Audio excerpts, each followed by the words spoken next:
Hey everybody, it's Matt Shares. Welcome to the Revenue Growth Fast Frame of the Week.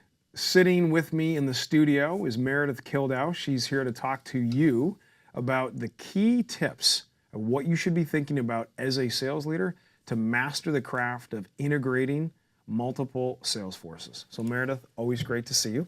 Thank you. In 90 seconds or less, because it's a big question, if there were, I don't know, 2 or 3 things that you think about as a sales leader, chief commercial officer, when you're going into an integration to make it happen smoothly, what advice would you give the listeners and viewers? I think top 3.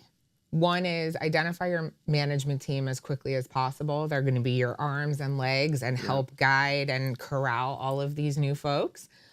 Number 2 is split the things that are critical and must be done immediately versus the things that, are still important but can happen at a later date.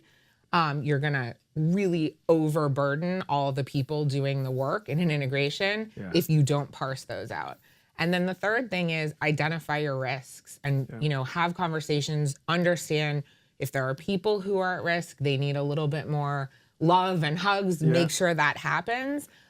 We have a saying, do no harm, that's sort of the umbrella of every integration. And what that means is no unintended loss of people or clients. Yeah, and Meredith, you have a great long background in both operations and sales. So you've got this balanced view of kind of the guts of getting it done, but still the ability to go out and drive the number. So talking about Consilio and what you've been able to do, if there was maybe one mistake or one kind of look back where you're like, yeah, I stubbed my toe, and if I could do it over again, I would do this differently. If I can ask you to be a little vulnerable, what would that be?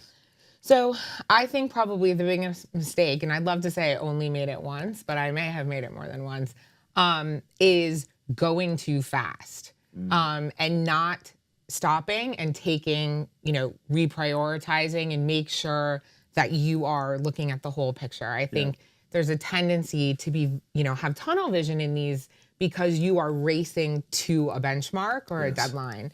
And sometimes if you can just slow yourself down for a minute, you might discover that there are things that you could be doing that would make the process faster, smoother, better, that you aren't actually thinking about. They're not written on that integration checklist.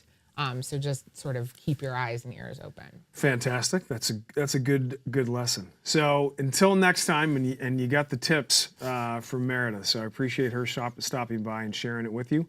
Until next time, I wish you good luck as you try and make your number.